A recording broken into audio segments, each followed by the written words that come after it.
All right, this is Deanna Marie, and welcome back here to the Clusie. And today we're going to be talking about the deal that you're getting ready to receive from God, and what the terms and conditions are today. Okay, so let's get started. All right, we are going to be in Leviticus 26 and verses 3 through 13. But in all honesty, you should go over this entire.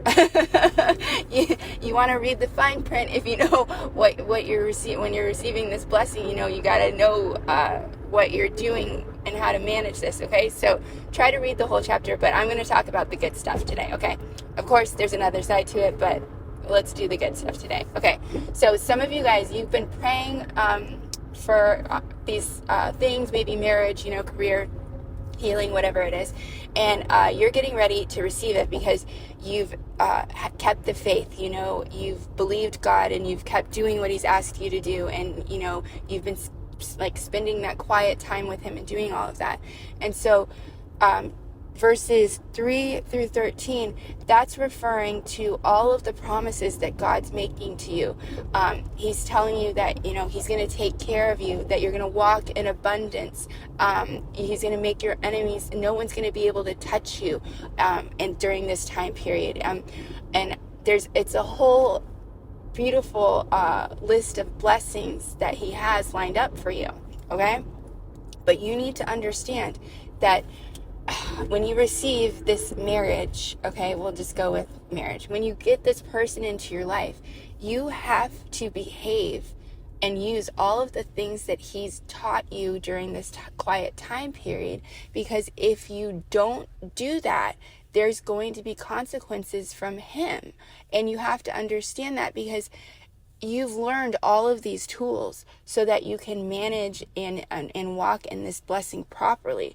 So wealth, okay, if He blesses you with all this wealth, and then all of a sudden, you're using it in a not nice manner, or you're, it's just very selfish, and it just has to do with just you, and you didn't take all of the tools and guidances and all of the things that He taught you, there will be consequences, just like God had consequences with David. David stepped outside of his marriage with Bathsheba, right?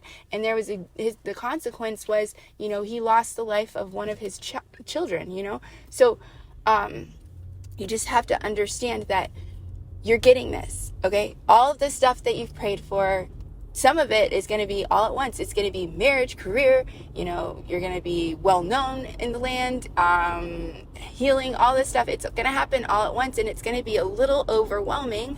And sometimes when that happens, people kind of, it's really easy to kind of turn your back on God when you have everything, because you don't need Him every morning. You don't need Him.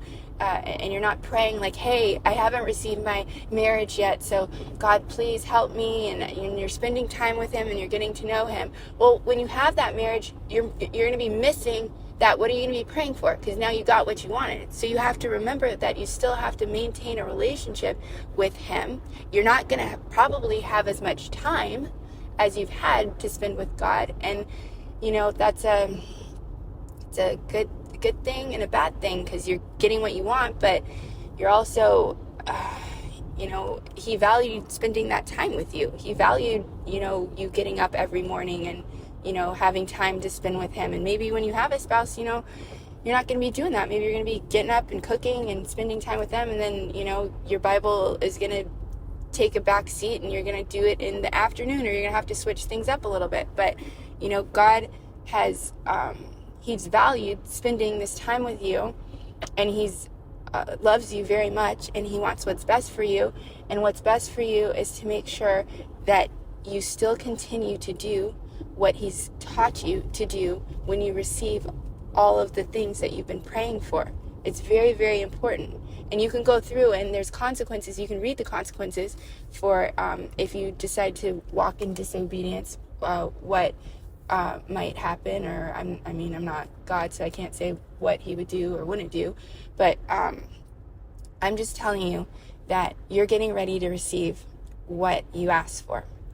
Make sure that you take everything that you learned from God and you continue to do it, so that you will be blessed abundantly, so that you will be happy and at peace, because you did all of this work, the last thing that you want to do is when you actually receive it, turn away from God, start worshiping it, acting a fool, and then end up losing it in the end and having to start all over again. You don't want to do that, okay? So anyways, that's just Clusie advice here. I will see you guys next time. Don't forget to like, share, and subscribe. See you guys next time.